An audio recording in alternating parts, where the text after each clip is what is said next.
We continue on to our weekly segment now, Korea Book Club, where we explore the world of Korean literature and books through notable recent works in Korean or in English translations. And to help us do that, we have joining us in the studio today cultural essayist Colin Marshall, host of the podcast Kolin의 한국 and author of the essay collection 한국 요약금지. Colin, hello. It's great to see you again. Glad to be here. So, while you usually cover new books on this segment, today I understand that you've brought one that's already been out for a few years. So the question first is to ask, why discuss it now? Yes, it's been making the news lately, not just here in Korea, but abroad as well. The book is called 여자, 둘이, 살고, 있습니다, and it was first published in 2019. It became a phenomenon right away, going into a dozen print runs within the first few months. And it might be natural for a novel, say, that's successful, to draw attention from publishing industries of other countries. But this is actually a nonfiction book. And in English, its title has been translated as Two Women Live Together. And the short essays it comprises are about the writer's experience of being those two women. They're two writers. They are the two women living together. They're not a couple, but nor are they transitory roommates. They've gone so far as to buy a home and also to decorate it and arrange it to accommodate both of their personalities and habits. And they are personalities and habits that have their points of divergence, to put it mildly. Right, so two women living together and even buying a house together. We should explain that this is an unusual living situation here in Korea. Most people either live alone or with their family.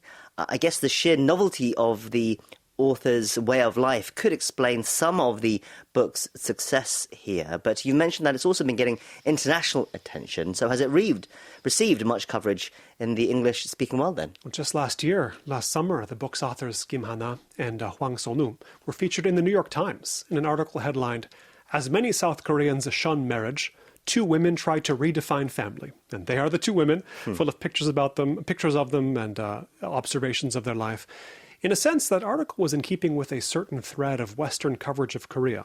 The same one, for example, that's produced several high-profile pieces on what's been called the 4B movement, in reference to its central tenets of bisex, no sex, bichulsan, no giving birth, biyone, no dating, and bihon, no marriage, which is a revision of the word mihon, which I guess implies that you're not married yet. Bihon, you refuse it.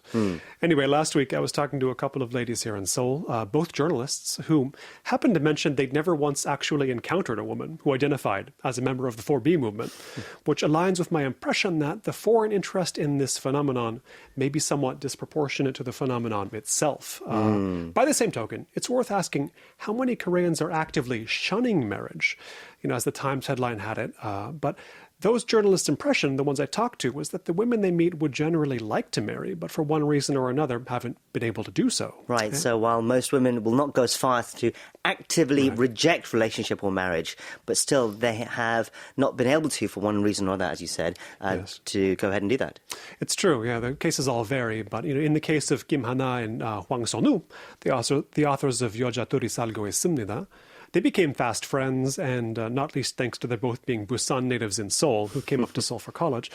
But they got into their 40s. They came to realize their lives needed more stability, more arrangements with some sense of permanence. So each recounts this and every other experience related to their decision to move in together in her own voice. Kim Hana writes one chapter, Hwang Sunwoo writes the next, and they alternate throughout the book. And each frames in her own way her reasons for not marrying, as well as those for deciding that it would make more sense, in fact, to live with a friend instead. Not that that decision came without considerable challenges of its own. Yes, and I'm sure one of those challenges must have been buying a home in Seoul together in the first place. That's a difficult task for most people, but I imagine doing it as friends would be all the more complicated. And they bought a house in Mangwon-dong, which was already one of the city's hot places, as they say, by the time they first met. So it was not in the outskirts. This is a neighborhood that's cool. It's pricey. And yes, as two friends, obviously they didn't qualify for any of the housing benefits the government holds out to newlyweds with the potential to have children and raise the birth rate. But what's also underscored is how their professional status complicated matters. Or at least Kim Hana's did, since she'd been working as a freelance copywriter and therefore didn't qualify for a loan. Luckily, Hwang Sunwoo had a long history of employment in the fashion magazine industry, which got them the green light from the bank.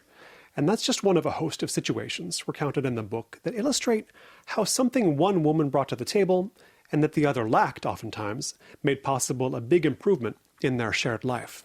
Interesting. So apart from the nature of their work, what are some other notable differences between the two writers? How do they come across in the book as characters, so to speak?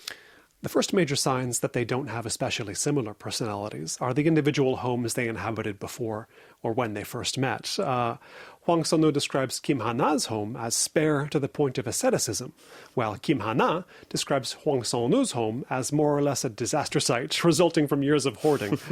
And even before they moved in together, she invested a lot of time and effort in clearing the layers of detritus from her friend's living space. That might sound like a thankless task, but Hwang Sunwoo turns out to be a very good cook, which means that Kim Hana would seem to be eating better than ever before. And as I say, their complementary qualities result in several win-win situations of this kind. But then they also allude to the many fights they've had, which were especially frequent early in their cohabitation, and which could reach such a pitch that one would get fed up enough to start secretly looking for her own apartment on the real estate apps. But in some ways, their lifestyle experiment has much in common, in fact, with a conventional marriage, which they acknowledge. They write, for instance, about how they consulted a New York Times quiz about attitudes toward money before moving in together, meant for couples who are intending to marry. Right. And then they found that they had roughly the same notions of what things should cost, which is important in any case. You know, it's often said that many, if not most marriages that run aground do so over money problems. So perhaps in that sense, these two women had a certain compatibility to begin with.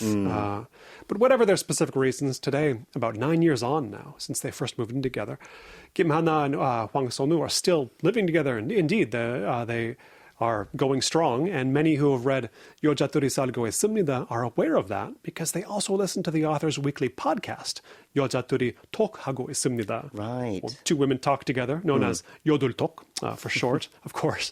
The show is popular enough, in fact, that I'm sure a fair few of its listeners have never even read the book. In any case, it attests to the longevity of what I can only call their partnership, not just as friends and housemates, but now as leaders of a minor media empire as well, we could say.